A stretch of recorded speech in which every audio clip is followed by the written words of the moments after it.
Diana Green solo tenía 20 años y estaba embarazada cuando fue brutalmente agredida y violada en su apartamento. La agresión provocó la muerte a su bebé. Cuando Diana salió del coma 3 semanas después, dijo a la policía que conocía la identidad de su agresor. Pero, ¿era correcto su recuerdo? En 1979, Diana Green estaba en su primer año de matrimonio con Kevin Green, un marine de 21 años destinado en la base militar El Toro, en Tustin, California. El 30 de septiembre de 1979, Diana estaba embarazada de 9 meses y prácticamente a punto de dar a luz. Pero se puede saber qué te pasa. Los vecinos dijeron que aquella noche oyeron que la pareja mantuvo una discusión acalorada, una de las muchas de lo que se describió como una relación volátil. Si no bebieras tanto lo haría. Déjame en paz.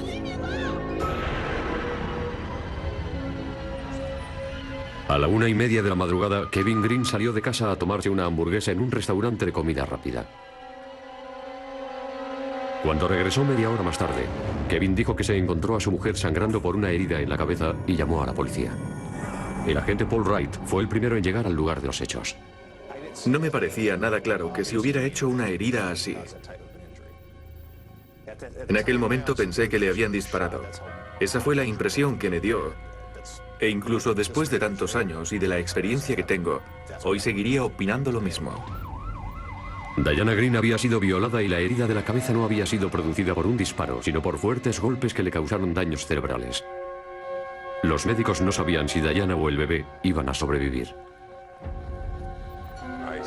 Me quedé a su lado cogiéndole la mano. La inflamación de la cabeza se puso muy fea y empezó a tener convulsiones. No podía quitarle ojo a los monitores, el de ella y el del bebé. A pesar de los esfuerzos, los médicos no pudieron salvar al bebé, una niña a la que iban a poner de nombre Chantal Marie. Diana entró en coma y durante las 3 semanas siguientes los médicos estuvieron muy preocupados. Nuestra hija había muerto y probablemente ella también iba a morir. Era demasiado sufrimiento. Su familia había llamado a un sacerdote. Estábamos preparándonos para lo peor. El ataque a Diana Green presentaba sorprendentes similitudes con otros 5 homicidios con violación sin resolver que habían tenido lugar en la zona. Las 5 mujeres habían sido golpeadas y asesinadas del mismo modo. La prensa local denominó al asesino el azote de los dormitorios. El hombre que estaba cometiendo esos crímenes forzaba la entrada a la vivienda, violaba a la mujer y la golpeaba violentamente. De ahí el nombre de el azote de los dormitorios. Sorprendía así a muchas mujeres en sus dormitorios en la época en la que perpetró todos estos crímenes. Y entonces hubo muchos crímenes similares en este condado. Cuando la policía investigó el pasado de Kevin Green, descubrió que tenía antecedentes penales y un largo historial por consumo de alcohol y drogas. Y los testigos dijeron que se había comportado de una forma extraña después de la agresión a Diana. Hizo algunos comentarios que me parecieron inapropiados. Incluso le preocupaba que su mujer fuera a decir que había sido él. Después de 3 semanas en coma y de pasar por una operación cerebral, Diana Green recuperó la consciencia. ¿Cree usted que podría identificar a su agresor en una rueda de reconocimiento? No, no lo creo. Este es un vídeo en el que Diana habla de la agresión. Como la lesión cerebral le había afectado a la memoria y al habla, poco pudo contar a la policía sobre la agresión.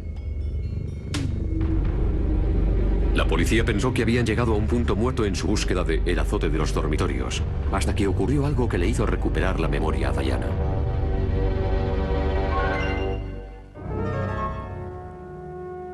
Tras la brutal agresión y violación a Diana Green en su apartamento, la policía sospechó inmediatamente de su marido, Kevin Green. Los vecinos dijeron a la policía que habían oído discutir a la pareja la noche de la agresión. Se sabía que él la pegaba y además tenía, no sé si llamarlo un problema de drogas, pero en aquella época tomaba drogas. Y por supuesto, si se añaden drogas al mal genio pueden surgir problemas y yo creo que eso era lo que pasaba. En otras ocasiones la había pegado y había discutido con ella, sí. No sabiendo cómo afrontar los portazos, el lanzarse objetos y las palabras que duelen. Había perdido el control. La había pegado y le había hecho moretones. Kevin Green negó haber golpeado a su mujer esa noche y dijo que tenía una coartada para la hora en la que se produjo la agresión.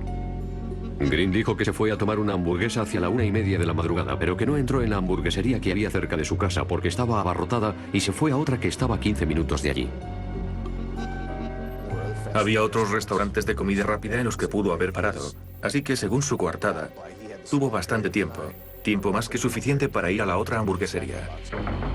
La policía también tenía sospechas porque no había señales de haber sido forzada la puerta de la casa ni tampoco de que hubiesen robado.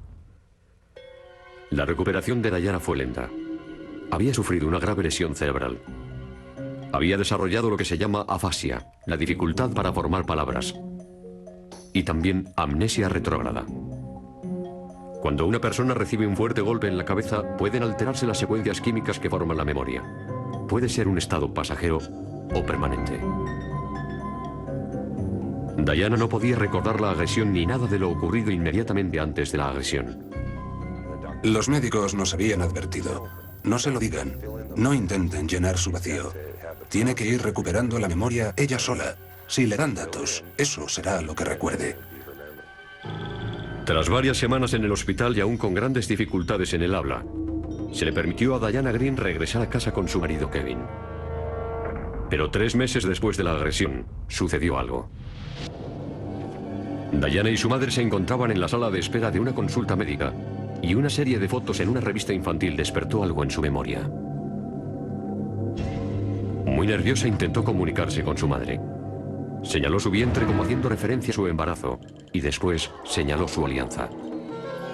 La madre le preguntó a Diana: ¿Fue Kevin?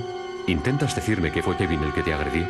Diana afirmó con la cabeza. Dijo que había sido su marido quien la había atacado, que habían mantenido una discusión sobre si iban a hacer el amor o no esa noche, que ella se negó y que él se puso furioso y la atacó. La violó y la golpeó. Kevin Green fue detenido y acusado de homicidio frustrado, violación y homicidio en segundo grado por la muerte del bebé. No se pudo realizar el análisis de ADN en la muestra de semen recogida después del ataque a Diana, porque en 1979 no existía la prueba de ADN. La analítica indicó que la sangre del agresor era del tipo 0, el mismo tipo de la sangre de Kevin Green. Es más, Diana Green dijo que Kevin no tuvo relaciones sexuales consentidas en la noche del ataque. Kevin Green dijo que habían tenido relaciones sexuales consentidas antes de irse a tomar la hamburguesa. Se sometió al detector de mentiras para corroborarlo, y lo pasó. Pero ahora que Diana Green estaba dispuesta a testificar que el agresor había sido su marido, la decisión dependería del jurado.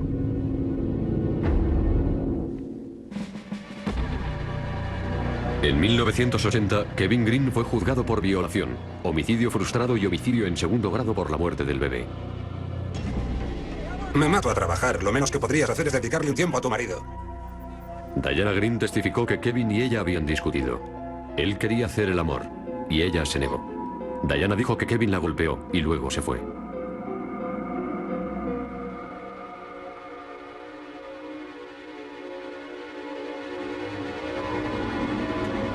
Unos minutos más tarde, Kevin entró de nuevo en el dormitorio.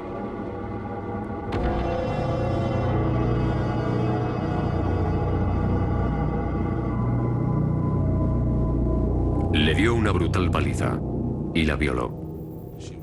Ella era la testigo principal contra él. Y no es inusual en casos de este tipo que la acusación tenga un único testigo, debido a la forma en la que se producen ciertos crímenes. Kevin Green contó una historia muy distinta al jurado. Dijo que había sido una relación consentida. Y que luego, cuando salió a tomar una hamburguesa, vio a un hombre de tez oscura merodeando cerca de la casa, y que el hombre se subió a una camioneta negra y se marchó. Cuando llegué al aparcamiento, vi a aquel hombre abriendo la puerta de su camioneta. Se estaba tapando la cabeza con el brazo, y eso me pareció bastante raro, y no entendí por qué quería ocultarse. Pero fue el sólido testimonio de Diana Green lo que convenció al jurado. La policía la creyó, el juez la creyó, el fiscal la creyó, y 12 jurados la creyeron. Y que ahora nosotros estemos aquí recordándolo y digamos, pero chicos, ¿es que estabais todos locos? Pues no. Diana Green fue una testigo muy convincente. Declaró de una forma tan firme y tan inquebrantable que ese era el hombre que la había agredido, que el juicio resultó muy emotivo y el jurado quedó totalmente convencido. Kevin Green fue declarado culpable de haber intentado matar a su mujer y de haber causado la muerte al bebé. La sentencia fue de 15 años a cadena perpetua. En realidad, lo que todos querían oír en el juicio era que ella me acusara. Era la víctima, la pobre chica herida, joven y hermosa, que ya no podía valerse por sí misma. El jurado se obsesionó con esa imagen de ella, identificando a su agresor. Ella no podía equivocarse, porque se trataba de su propio marido. Kevin Green fue enviado a la prisión de Soledad, un centro de máxima seguridad al que van los criminales más violentos del estado de California. Es un lugar espantoso, y era la cruda realidad. Yo no podía soñar con que algún día se arreglaría todo. Cuando vi todo lo que nos estaba ocurriendo a mí y a mi familia, me enfadé, me puse furioso. Un día me metieron en el agujero, porque 5 tipos querían matarme, porque decían que yo me había cargado a un bebé. Kevin Green estaba convencido de que el hombre al que vio cerca de su casa la noche de la agresión había tenido algo que ver con el ataque a su mujer, pero no tenía ni idea de quién era y, por supuesto, no podía demostrar nada.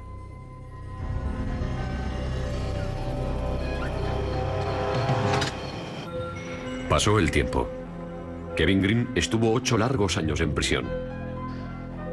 Ya se habían agotado todos los recursos. Pronto podría optar a la condicional. Pero había un problema. Kevin Green tendría que confesarse culpable de haber atacado a su mujer. Se negó a hacerlo, aunque ello supusiera permanecer en prisión. El problema era que yo no estaba dispuesto a decir que lo hice, porque no era verdad. 2 años más tarde volví a solicitar la condicional. Y nuevamente le fue denegada. La única cosa que pensé que podía hacer para sentirme mejor era suicidarme. En la prisión de Soledad, Kevin Green tomó una importante decisión. En lugar de confesar que había cometido el crimen, se suicidaría. Pero de repente me detuve y me dije a mí mismo, Dios mío, no puedo hacerlo, necesito ayuda. Para mí, fue una forma de pedirle auxilio a Dios. Y me calmé. Me calmé de la cabeza a los pies. Y empecé a ver unas lucecitas. Empecé a comprender lo que estaba ocurriendo en mi vida. Dios me había puesto esta prueba porque podía superarla. Todos los que estaban a mi alrededor lo estaban afrontando porque podían y necesitaban superarlo. No sé por qué los planes de Dios para mí han incluido esto. Kevin Green pasó 16 años en prisión por un crimen que él decía que no había cometido, hasta que finalmente sus oraciones fueron escuchadas.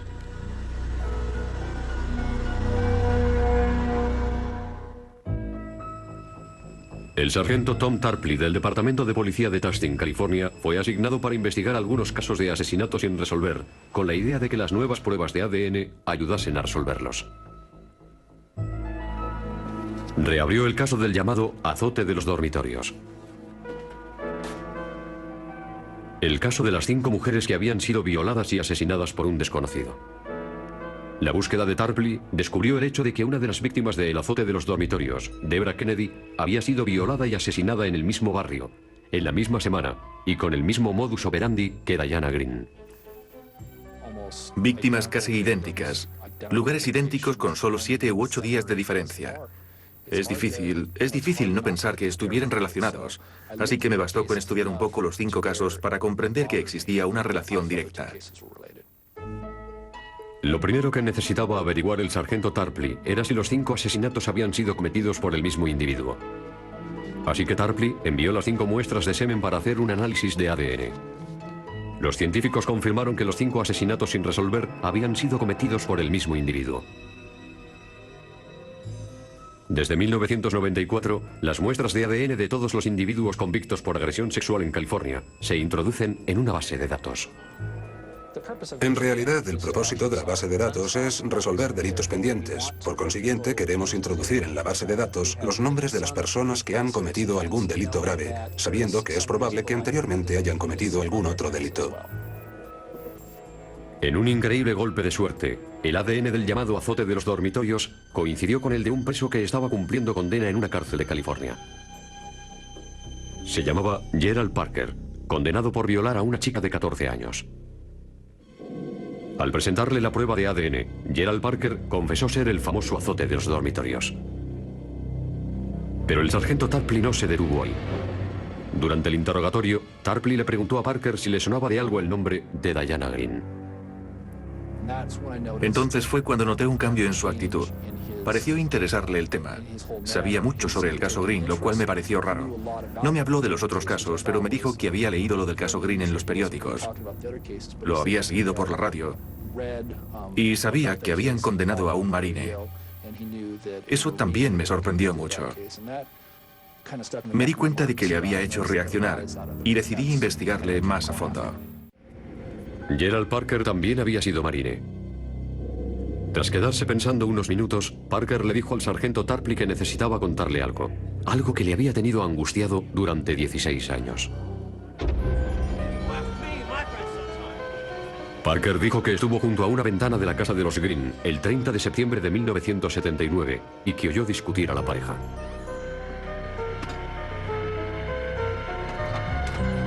Cuando Kevin Green salió a tomar una hamburguesa, Parker admitió que vio que la puerta no estaba cerrada con llave y entró en la casa de los Green con un palo. Parker explicó por qué Diana Green había identificado a su marido como el agresor. Cuando Parker se asomó a la puerta del dormitorio, Diana Green se medio despertó como reconociéndole. Dio por hecho que era su marido el que estaba en la puerta y se volvió a dormir.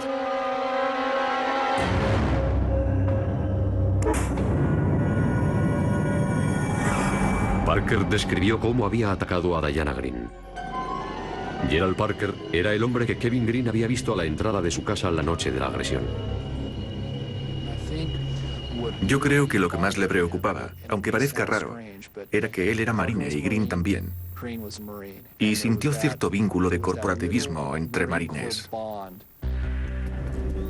El sargento Tarpley comunicó personalmente la noticia de la confesión de Parker a Kevin Green. Por un momento me sentí abrumado. Me hundí en la silla. Tom dice que incluso me eché a llorar. Eso no lo recuerdo, es posible. Pero, por otra parte, yo estaba en la cárcel. Estaba en la prisión de Soledad. No tenía tiempo de bajar la guardia, asumir que todo había acabado y confiar en el sistema. La muestra de semen del agresor de Diana Green no se había conservado refrigerada en los 16 años que habían pasado desde el juicio, pero de todos modos se envió para un análisis de ADN. Los científicos utilizaron el proceso llamado PCR, que analiza pequeñas cantidades de ADN, incluso muestras que están deterioradas. El semen encontrado en Diana Green coincidió con el de Gerald Parker. Irónicamente, la tecnología que exoneró a Kevin Green ya llevaba existiendo 12 años de los 16 que él había estado encerrado.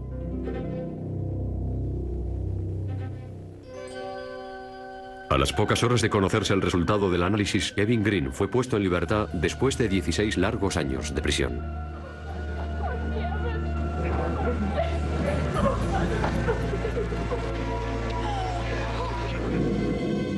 Actualmente, Gerald Parker se encuentra en el corredor de la muerte. Diana Green vive en California. Se ha vuelto a casar, pero aún tiene problemas neurológicos como consecuencia de la agresión. Kevin Green también ha vuelto a casarse y vive en Missouri. Ha dedicado su vida a asegurarse de que los presos que defiendan su inocencia tengan acceso a un análisis de ADN después de haber sido condenados. Fue una larga serie de acontecimientos lo que llevó a descubrir que Gerald Parker había sido el autor del delito. Es increíble, realmente sorprendente. Piensas en este caso y dices, ¿qué podemos hacer para evitarlo? No creo que se pueda. El sistema comete errores, es inevitable. Hay personas inocentes que son condenadas. Aquí, en el estado de California, tenemos un caso. Es un caso del Tribunal Supremo de California. Se llama el Estado contra West. En este caso, el Tribunal Supremo de California reconoce, permite y acepta que un hombre inocente se declare culpable. Porque el Tribunal Supremo dijo que comprendían que un hombre o una mujer, al verse enfrentados a un cargo grave, no quieran correr el riesgo de ser condenados por un delito mayor si se les ofrece un trato o la posibilidad de declararse culpables de un delito menor, aunque sean inocentes. Se comprende que un acusado haga eso y lo aprobamos. De modo que el Tribunal Supremo de California hace tiempo que reconoció específicamente que el sistema no es perfecto. Por supuesto, Kevin Green es un ejemplo trágico de ello. Yo creo que es un fallo terrible de la justicia, pero comprendo por qué ocurrió. Comprendo por qué ocurrió. Nadie hizo nada malo. Yo no creo que Diana Green hiciera nada malo. Yo creo que testificó según lo que para ella era la verdad. Sigo estando convencido de que ella creyó realmente que el hombre que entró en el dormitorio, la silueta que vio, era su marido y se volvió a dormir. Eso fue exactamente lo que dijo Parker. Se volvió a dormir creyendo que yo era su marido. Pero no era él, era yo. Fue una situación extraña que ha conducido a esta tragedia. Todo se basó en el testimonio de un testigo ocular, la víctima. Los testimonios de testigos no siempre son correctos. Y si encima hay lesiones cerebrales, cosa que nadie quiso admitir, el resultado fue que me condenaron. Estuve en la cárcel 16 años y 3 meses, y aún seguiría allí. Un hombre inocente en prisión, si el hombre que cometió el crimen no hubiera confesado y no hubiera existido el análisis de ADN para corroborar su confesión, todavía seguiría allí. Los forenses pensaban que se trataba de una muerte accidental, pero las pruebas circunstanciales sugerían algo mucho más siniestro. Era posible que un despertador, algo de ropa y una bolsa de basura esclarecieran el misterio de la muerte de una mujer.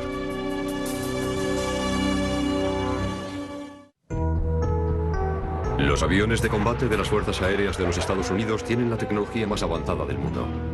La misión del sargento Ron Gillette como mecánico era cuidar del mantenimiento de esos aviones.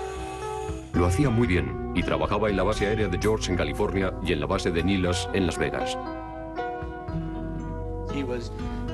Era muy competente. No le habrían asignado tantos trabajos temporales en la base aérea de Nilas si no hubiera sido un excelente mecánico. Ron, su mujer Vicky y sus 2 hijos formaron su hogar en California donde ambos se habían criado. El 28 de agosto de 1984, Ron llegaba a su casa después de haber hecho unos recados. Su primera impresión fue que su mujer estaba durmiendo en la cama con su hijo de 3 años. Pero cuando se acercó a ella, vio que estaba inconsciente. Había una bolsa de plástico junto a su cara. Dijo que ella se había mareado y después se había tumbado en la cama, se le había caído una bolsa de plástico en la cabeza y que cuando él llegó tenía la cara cubierta con ella y se había asfixiado. Cuando llegaron los del servicio de urgencias, certificaron el fallecimiento de Vicky. Tenía 26 años. Estaba tumbada de lado y sangraba por la boca y por la nariz, lo cual nos hizo pensar en una posible sobredosis. Ron estaba allí destrozado, llorando amargamente, muy compungido. Ron dijo a los investigadores que Vicky tenía problemas de insomnio, así que la noche anterior, a petición de ella, le puso 4 pastillas para dormir en su bebida. Al parecer, Vicky se había mareado haciendo la colada y se había quedado enredada en la bolsa de la ropa. En la encimera de la cocina, los investigadores encontraron un vaso usado y en la basura, el frasco vacío de una medicina para dormir. Entonces enviamos las bebidas encontradas en la casa al laboratorio para que las analizaran con el cromatógrafo de gases y el espectrómetro de masas y comprobaran si contenían algún tipo de droga. La única droga que se encontró fueron las pastillas para dormir de venta sin receta. La autopsia no reveló mucho. Fue el típico caso problemático. Teníamos a una persona muerta y la autopsia no nos reveló mucho, solo algunas cosas poco específicas. El médico forense vio una inflamación en los pulmones de Vicky llamada edema pulmonar y un arañazo en el labio superior, pero no había evidencia de asfixia. La causa de la muerte de Vicky fue clasificada como indeterminada. Creo que la primera autopsia determinó como desconocida la causa de la muerte con una especie de interrogación, dando como posible algún problema de hígado o fallo hepático. Los compañeros de Ron corroboraron su coartada y dijeron que estuvo trabajando en la mañana en que murió su mujer. Los investigadores estuvieron a punto de archivar el caso como un lamentable accidente. Ella no tenía problemas de alcohol ni de drogas y era una buena madre con sus 2 hijos pequeños, que creo que por entonces tenían 3 y 5 años. No pudimos recoger ninguna prueba en la casa que pudiera explicar la muerte de Vicky. Pero fue precisamente Ron Gillette quien no dejó enfriar la investigación. Cuando estábamos en la funeraria, Ron corrió hacia el féretro, se puso de rodillas y se echó a llorar y a gritar: Vicky, ¿por qué te has hecho esto a ti misma, a mí y a los niños? El médico forense certificó la causa de la muerte como indeterminada. Ni para los más cínicos investigadores había nada que pudiera inculpar a Ron. No teníamos nada, no teníamos arma homicida, no teníamos móvil, no teníamos evidencia alguna de que se hubiera cometido un crimen. Las pruebas de toxicología realizadas durante la autopsia de Vicky reflejaron la presencia de pastillas para dormir en su organismo y los científicos calcularon que había consumido unas 16 pastillas, no las 4 que había dicho Ron. Pero 16 pastillas es una pequeña fracción de una dosis letal, y era perfectamente posible que Vicky hubiera decidido tomárselas. Los investigadores encontraron algunos objetos sospechosos en la casa de Gillette. Primero, había un despertador en el dormitorio, programado para las 3 de la madrugada. Y dentro de la bolsa de plástico de ropa sucia encontrada junto al cuerpo de Vicky, había ropa, pero no la que cabía esperar. Creo que había una camisa que aún estaba medio doblada. Así que olí la ropa y tenía un marcado olor a detergente. No era ropa vieja, no era ropa sucia. Eso nos dejó a todos muy sorprendidos. Empezábamos a pensar que era un escenario preparado. Entonces surgió un nuevo testigo que había visto algo sospechoso en la mañana en la que Vicky murió. Había un vecino que vio a Ron esperando a la ambulancia en las escaleras y cuando ésta llegó se echó a llorar. Eso nos convenció. Y por si eso no fuera suficiente, tan solo 11 días después de la muerte de Vicky, Ron Gillette fue visto en una agencia de alquiler de coches a su regreso de un viaje a Las Vegas. La chica de la agencia me dijo: ¿conoce usted a ese tipo al que se le murió la mujer? Pues me alquiló un coche poco después de morir ella y ahora viene a devolvérmelo. En el espejo retrovisor había adornos de boda y cogida a su brazo vi a una mujer hispana muy atractiva. Parecía existir una estrecha relación entre ellos. Los investigadores no podían creerlo, así que llamaron a Ron para que ratificase la historia. Ron dijo: sí, es mi nueva mujer. Acabamos de casarnos. Es una mujer maravillosa. Me dijo: verá, mis hijos necesitan una madre, necesitan a alguien en su vida. No podía creerlo. Me sentía como dolida por ella, por los niños, por mi hermana. Fue muy triste. Fue algo que simplemente me parecía increíble. La nueva esposa de Ron, Suyen, era una ciudadana nicaragüense que vivía en Las Vegas. Ron dijo que la había conocido un año antes. Había estado llevando una doble vida. Una vida con su mujer y los niños en la base aérea de George y otra vida con su nuevo amor en la base aérea de Nellis. Hacía trabajos temporales con bastante regularidad. Es interesante resaltar que Suyen nos dijo que estaba embarazada de gemelos, lo cual era otra pieza del puzzle. Suyen dijo que llevaban meses prometidos y que le había dado a Ron un ultimátum. Suyen le dijo a Ron: si no te casas conmigo en septiembre se acabó, punto, no quiero volver a verte. Y Ron la quería de verdad, era una mujer muy atractiva. Los investigadores descubrieron que las invitaciones de la boda habían sido enviadas antes de la muerte de Vicky. Suyen contó a la policía que ella no sabía que Ron la había estado engañando. Dijo que no sabía nada, que él le había dicho que Vicky había muerto de un tumor cerebral hacía 2 años en México. Sabíamos que Suyen no tenía nada que ver con el asunto, fue una víctima. Normalmente buscamos el móvil tras conocer la causa de la muerte, Pero esta vez ya teníamos el móvil. Era lo que nos llevaba a buscar la causa de la muerte.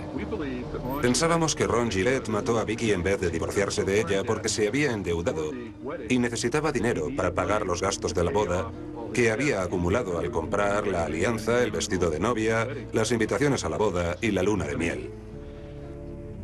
Vicky tenía un seguro de vida por $27.000 y eso le daría para pagar sus deudas y tener algo de dinero para gastar.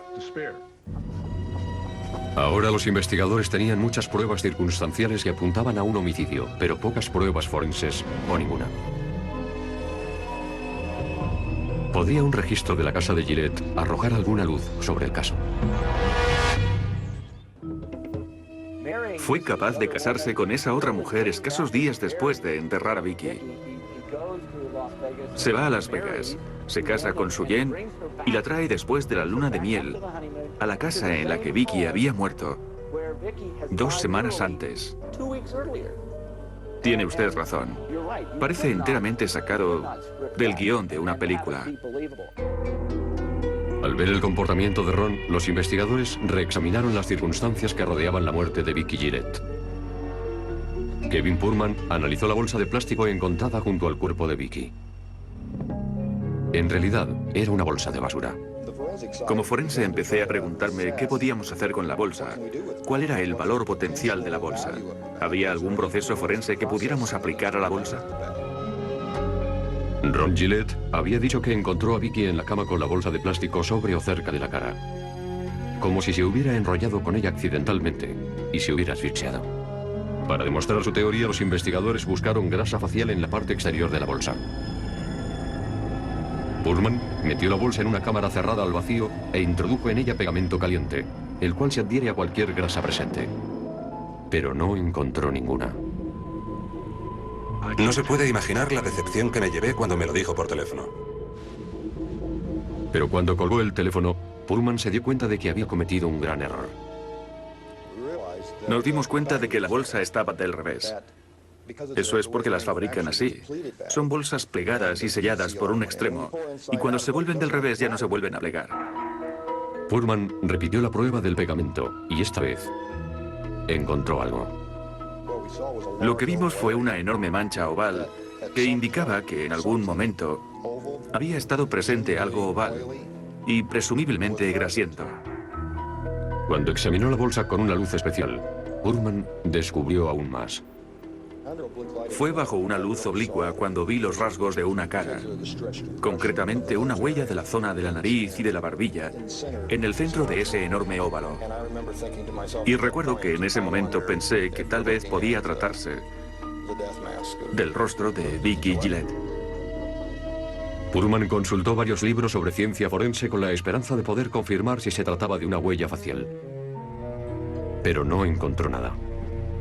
Así que se le ocurrió hacer una prueba con unas bolsas de basura que eran de la misma marca que las que usaba Vicky para la ropa. Lo que hicimos fue pedirle a una voluntaria que metiera la cabeza en la bolsa y empujarla por detrás para obtener una huella de su cara. No solo buscábamos una transferencia de grasa a la bolsa, sino que también queríamos ver si la bolsa de plástico se estiraba. Purman utilizó 6 bolsas diferentes, aumentando cada vez más la presión sobre la cabeza de la voluntaria. Al acabar la 6ª prueba, la voluntaria dijo que era demasiada presión y que no quería seguir participando en el experimento. Purman examinó las 6 bolsas y solo una tenía las marcas encontradas en la bolsa de la ropa. Fue la última en la que se había ejercido mayor presión. Esta prueba demostró que la imagen de la bolsa de la ropa correspondía a un rostro humano y que se había producido por una enorme fuerza, no por haberse enredado accidentalmente con ella. Nos pusimos muy contentos porque ya teníamos el arma homicida. Fue fantástico. Una fotografía en tamaño natural de Vicky Gillette coincidió exactamente con la imagen de la huella en la bolsa de ropa. Ron Gillette fue detenido y acusado de haber matado a su mujer. Nunca habíamos presentado una bolsa de plástico con la huella de una cara en un juicio por asesinato. El abogado defensor la llamó el sudario de Purman, pero nosotros la llamamos la máscara de la muerte. Esa fue nuestra versión. La bolsa era la máscara de la muerte de Vicky Gillette. Pero los fiscales se preguntaban si la prueba de la bolsa de plástico sería admitida por el tribunal.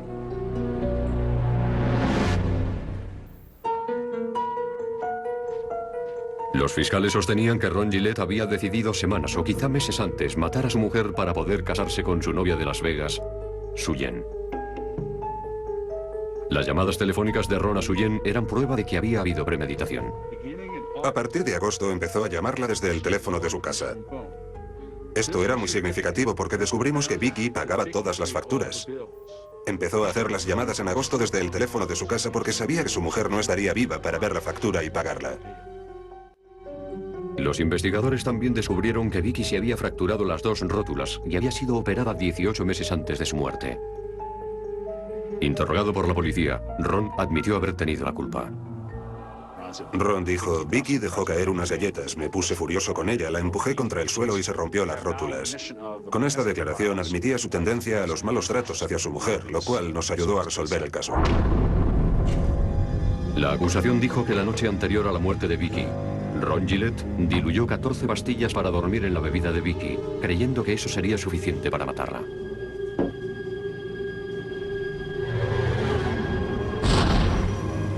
Ron puso el despertador a las 3 de la madrugada.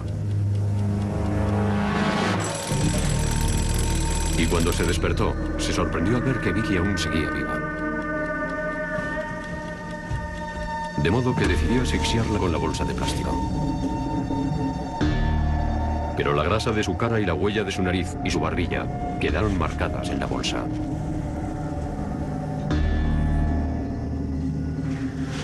Ron volvió la bolsa del revés, la llenó de ropa limpia y la dejó sobre la cama para hacer que pareciera una muerte accidental.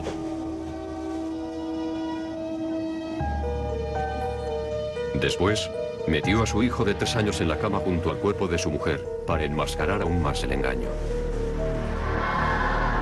Fue monstruoso dejar al niño en la cama junto a su madre muerta. El niño no se despertó. Gracias a Dios, el niño no se despertó y no vio a su madre muerta. 11 días más tarde, ya libre de Vicky, Ron se casó con su novia Suyen y empleó los $27.000 del seguro de Vicky para pagar la boda.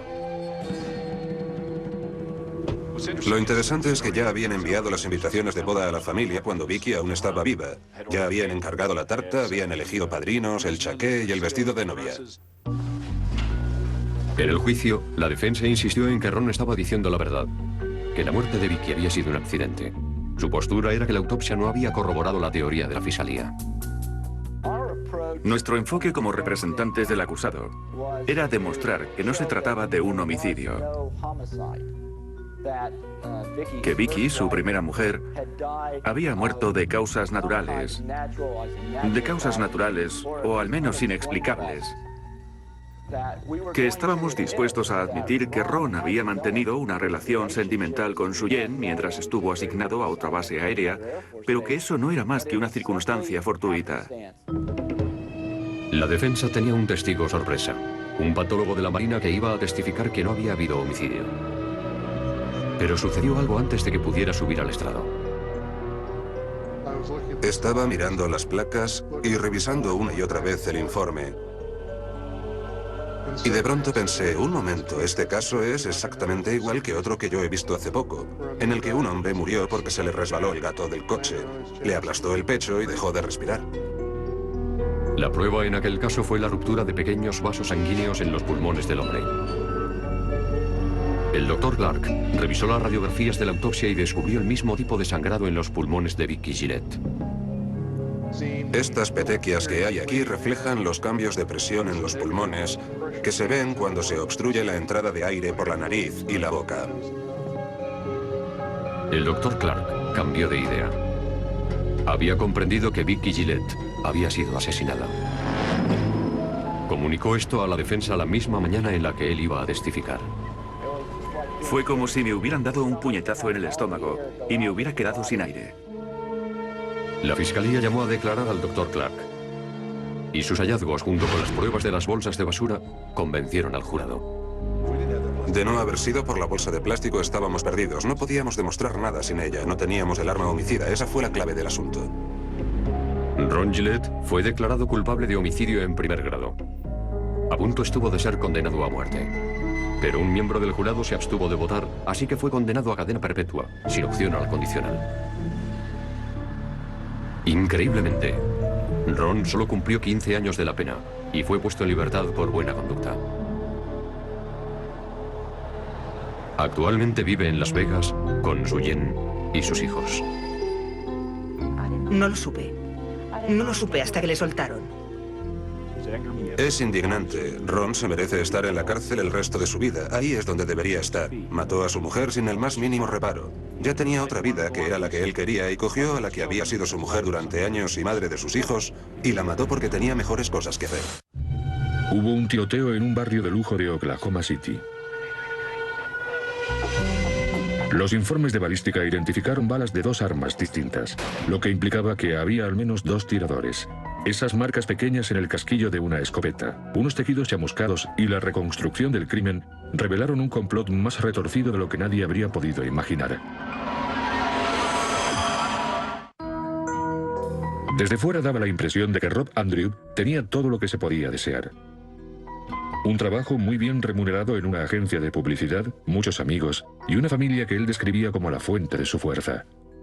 Rob Andrew era la sal de la tierra. Era un hombre cristiano que iba siempre a la iglesia, un padre amantísimo, una gran persona y también era un ejecutivo de éxito.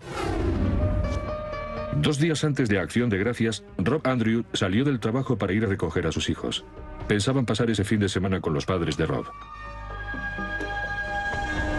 Por el camino, Rob llamó a su mejor amigo. Rob llamó a mi casa sobre las 5:30 y me dijo que había sido un día muy ajetreado y que estaba deseando recoger a los niños y pasar con ellos el puente de Acción de Gracias. Rob no pensaba estar mucho rato, por lo que dejó el coche en el camino de la entrada. Oí que se empezaba a abrir la puerta del garaje y Rob me dijo, ahora tengo que dejarte. Cuando entró en el garaje, su esposa Brenda le pidió que encendiera la caldera porque se había apagado ese día.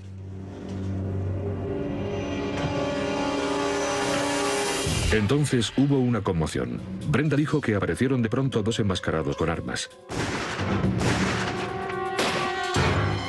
Y luego huyeron. Me han disparado, le han disparado a mi esposo. Vale, ¿les han disparado a su esposo y a usted? Sí, ¿Quién les ha disparado? no sé. ¿No lo sabe? No lo sé, llevaban la cara tapada. No lo sé. Robert Andrew, de 43 años, fue declarado muerto en el sitio. Al señor Andrew le habían disparado 2 veces, una en la parte derecha del cuerpo y otra en la parte izquierda. Los disparos habían salido de 2 lugares diferentes y eso indicaba que había muchas probabilidades de que hubiera 2 tiradores. Brenda Andrew tenía una herida de bala y la llevaron inmediatamente al hospital. La herida de ella estaba en un trozo carnoso de la parte superior del brazo izquierdo. La bala que hirió a Brenda le atravesó el brazo y fue a dar en la pared del garaje. Era de una pistola del calibre 22. La policía encontró un casquillo de escopeta recortada del calibre 16 en el techo de la furgoneta de Brenda, lo que indicaba que se habían usado 2 armas distintas en el ataque. Las latas vacías en el suelo del garaje eran una prueba de que Rob había visto al atacante y agarrado la bolsa de latas vacías a modo de escudo. Cuando se disponían a dispararle por segunda vez, él miraba a la cara de su asesino. El motivo, al parecer, no era el robo. No le quitaron la cartera. De hecho, parte de la descarga de la escopeta atravesó su cartera. Los 2 hijos de Andrew estaban arriba en sus habitaciones, ilesos. El ataque tenía todas las características de una ejecución. Pero a nadie se le ocurría ninguna razón para que Robert Andrew fuera blanco de un asesinato. Sin motivo, pistas ni descripción de los asesinos, los investigadores confiaban en que la autopsia les diera las pistas que necesitaban.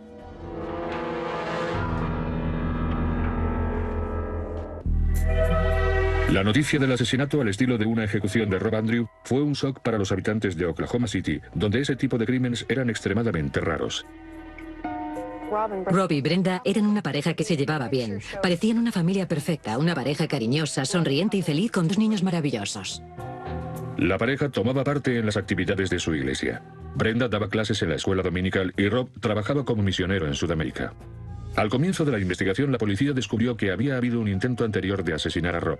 Solo un mes antes, Rob había llamado a la policía para denunciar que habían manipulado su coche. Departamento de Policía de Oklahoma. Hola, quiero denunciar un delito. Han manipulado los frenos de mi coche. Vale. Eso parece un intento de asesinato, ¿verdad? Pocas horas después, Rob estaba arreglando el freno cuando lo llamaron del hospital. El que llamaba le dijo que su esposa Brenda había resultado gravemente herida en un accidente y le sugirió que fuera inmediatamente al hospital. Era una voz de hombre que decía que su mujer estaba en un hospital a 50 kilómetros de distancia y que él tenía que llegar allí lo antes posible. Rob, que estaba ya receloso, llamó al hospital y descubrió que la llamada anterior había sido un engaño. Al parecer, la misma persona que le había cortado los frenos quería que fuera rápidamente al hospital.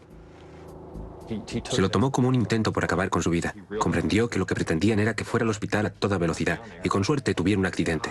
Y la conclusión más evidente era esa. Varios días después del asesinato de Rob, sus vecinos de la casa de al lado regresaron de sus vacaciones y se dieron cuenta de que habían entrado en su casa. Deshicimos el equipaje y empezamos a guardar las cosas. Cuando abrí la puerta de mi armario, vi que mi estante para los zapatos había desaparecido. Decidimos mirar en los demás dormitorios y entonces encontramos el casquillo vacío de escopeta en uno de los cuartos. El casquillo era de una escopeta de cañones recortados del calibre 16. Fue enviado inmediatamente al laboratorio forense. Un analista lo examinó al microscopio para compararlo con el casquillo del calibre 16 encontrado en el garaje de Andrew. Examinó concretamente la base de los casquillos. Al expulsar los casquillos, cada arma crea una marca única en el bronce. Y dependiendo de la cantidad de correspondencias y la preponderancia de las estrías que coinciden, el técnico puede llegar a la conclusión de si los casquillos han sido disparados por la misma arma o no. No había duda. Ambos casquillos habían sido disparados por la misma arma.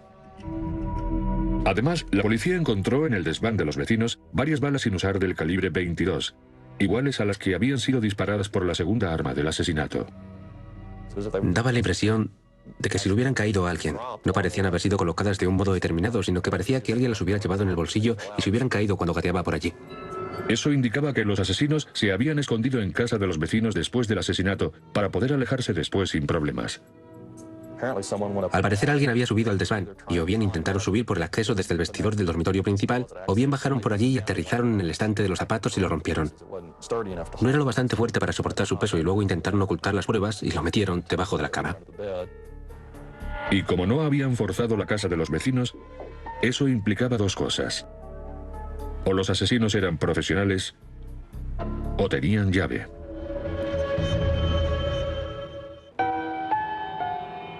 La policía, que seguía sin pistas sólidas, se preguntó quién salía ganando más con la muerte de Rob Andrew. Los amigos de Rob dijeron a la policía que la más beneficiada sería Brenda, la esposa. Descubrimos que el matrimonio no era muy estable. Habían tenido periodos de separaciones y también nos enteramos de que Brenda Andrew había tenido varias aventuras extraconyugales. El señor Andrew estaba convencido de que su esposa tenía una aventura con su agente de seguros, el señor Pavat. James Pavat, de 48 años, daba clases con Brenda en la escuela dominical. Y los dos exhibían su relación incluso delante de los hijos de Rob. James y Brenda tenían una relación muy interesante. Antes de la muerte de Rob, los dos habían ido de vacaciones juntos a Texas con los niños. No conozco a ningún marido capaz de aceptar que su esposa se vaya a México con un desconocido y se lleve a sus hijos con ellos. Unos meses antes de su asesinato, Rob exigió a Brenda que terminara su aventura con Pavat. Brenda rehusó y solicitó el divorcio. Rob inmediatamente cambió al beneficiario de los $800,000 de su seguro de vida.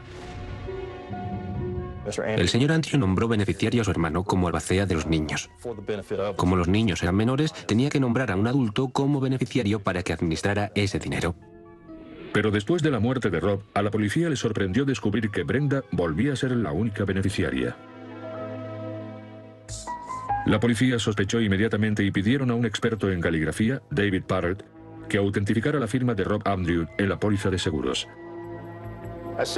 Una firma se hace con estilo y velocidad. Probablemente son las palabras que más veces escribimos en nuestra vida.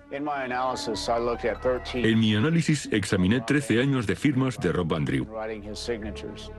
136 firmas.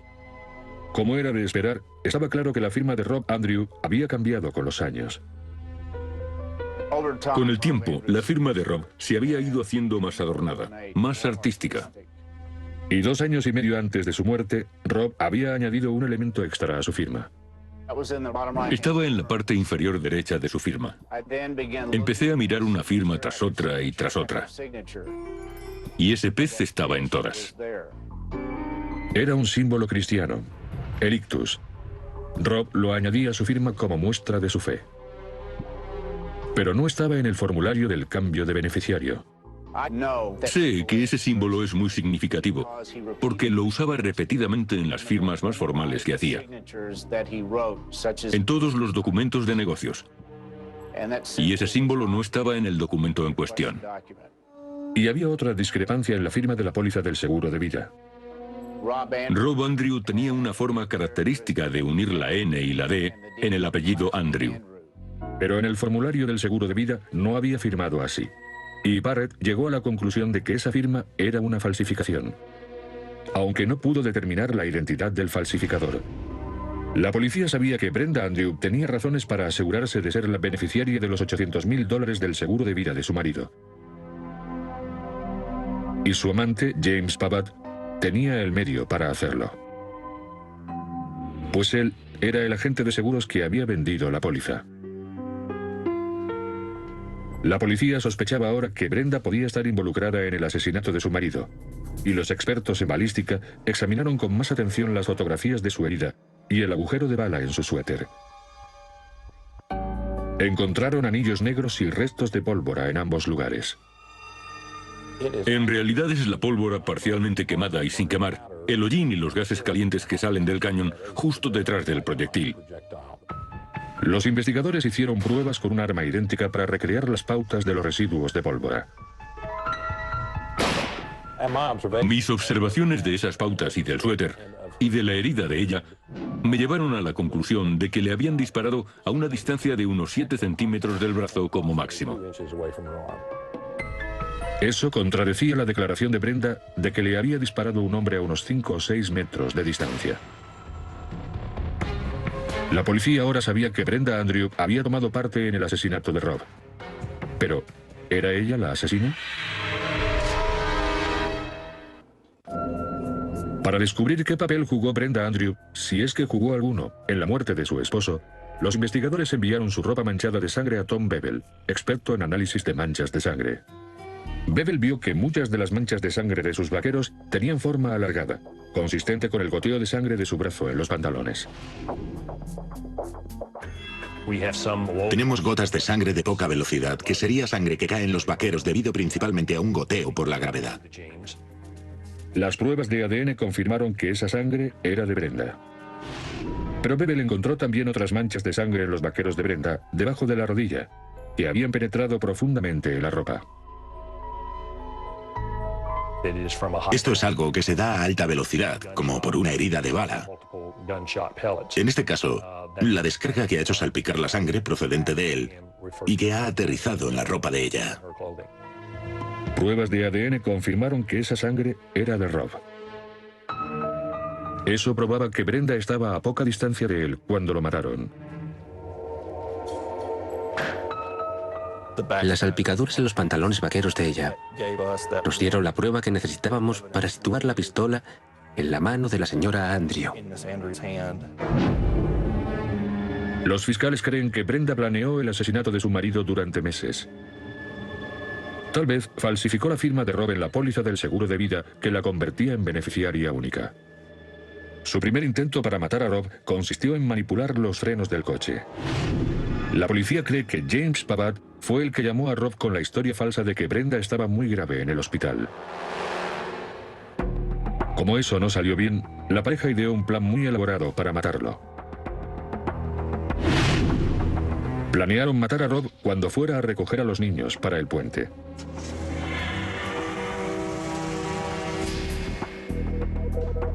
La noche del asesinato, Pavatt se escondió detrás de la furgoneta en el garaje. Cuando oyeron el coche de Rob, pusieron en marcha el plan. Entró en el garaje esperando encontrarse con los niños. En lugar de eso, Brenda le pidió que encendiera la caldera mientras ella iba a buscarlos. Pavatt disparó el primer tiro desde detrás de la furgoneta.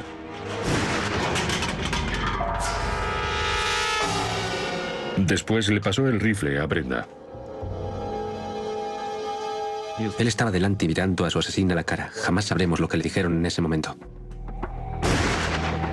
La salpicadura de sangre en los pantalones de Brenda probaba que ella estaba a menos de 1 metro de distancia. Pavatt disparó a Brenda en el brazo con una pistola del calibre 22, pero le disparó a pocos centímetros de distancia y dejó marcas de quemaduras. Me han disparado a mi esposo. Brenda llamó a la policía con la historia de los 2 hombres enmascarados. Pavatt se escondió en la casa vacía de los vecinos. Los dueños habían dado una llave a Brenda por si ocurría algo en la casa. Pavatt permaneció allí por lo menos un día hasta que la policía terminó con la escena del crimen. El casquillo usado de la escopeta se le cayó cuando oyó al hijo de los dueños entrar en la casa a recoger el correo de sus padres. Por suerte para él, no subió a la parte de arriba, o quizá lo habría matado también. Los investigadores nunca encontraron el arma asesina, pero sí encontraron información muy importante. Durante la investigación, descubrimos también que el señor Pavatt había comprado una pistola del calibre 22 en una tienda de armas con su tarjeta de crédito un mes antes del homicidio. Todas eran piezas de un mismo puzzle. Todas esas cosillas no significaban nada en sí mismas. Pero cuando empezabas a unirlas, a juntar las piezas y a encajarlas, empezaban a señalar al culpable. Y era imposible que esa mujer no hubiera tomado parte. Brenda Andrew y James Pavatt fueron acusados de asesinato en primer grado y fueron juzgados por separado. Primero fue el juicio de Pavatt. Nosotros, el jurado, habiendo declarado al acusado James Dwight Pavatt culpable de asesinato en primer grado, lo condenamos a pena de muerte. En el juicio de Brenda, el fiscal la presentó como una asesina sin corazón. El jurado vio fotos de ella de vacaciones con Pavatt y los niños mientras seguía casada con Rob. También oyeron mensajes que había dejado Brenda en el contestador de Rob, en los que le echaba en cara que no era un buen padre y otros supuestos defectos. Hola, soy Brenda, padre miserable. Ni siquiera puedes devolver las llamadas sobre tus hijos. Si te importaran algo me llamarías. Es verdad, no te importan, por lo menos hemos descubierto eso. Y el jurado también oyó esta llamada entre Rob y la madre de Brenda antes del asesinato. No le gusto y es muy duro vivir allí. La miro y me dan ganas de llorar, porque yo quiero mucho a esa chica. Y la he querido durante mucho tiempo. Y eso que sabía que lo que a Brenda le gustaba era el dinero. Brenda Andrew fue declarada también culpable de asesinato en primer grado. Fue imposible ignorar las pruebas forenses. Nosotros, el jurado, habiendo prestado juramento por la causa arriba descrita, ejercitamos nuestro deber y declaramos a la acusada Brenda Ivers Andrew culpable de asesinato en primer grado y la condenamos a pena de muerte. Es la única mujer que está en el corredor de la muerte en Oklahoma. He tenido 4 años para pensar por qué Brenda y Jim acabaron con la vida de Rob Andrew. Y sigo sin poder entender cómo es posible que alguien sea tan cruel o tan malvado y tenga en tan poca consideración la vida de otra persona. Los fiscales lo describen como uno de los asesinatos de más sangre fría que han visto jamás. La complejidad del caso fue un problema. Es un caso difícil de describir en poco tiempo, pues hay muchas pruebas diferentes. Y sabemos que cualquier jurado quiere oír lo que ocurrió en el momento clave.